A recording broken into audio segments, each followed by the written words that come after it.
Hey, welcome back to Practical Tools Explained. Today I'm looking at SumUp, the card reader small businesses switch to when they calculate what Square actually costs them. I've spent some real time with it, so there are 3 things worth knowing about SumUp.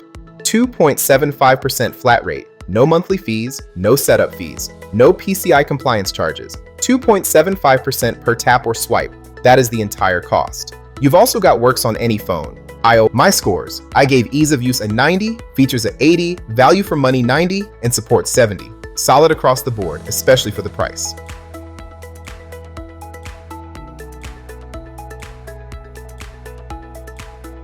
Things I genuinely liked. No monthly fee.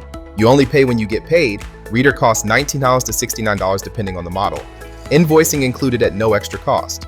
What didn't work as well? No built-in I'm giving SumUp a 8 out of 10. If you're serious about payment processing, it's worth trying. Link to get started free is in the description.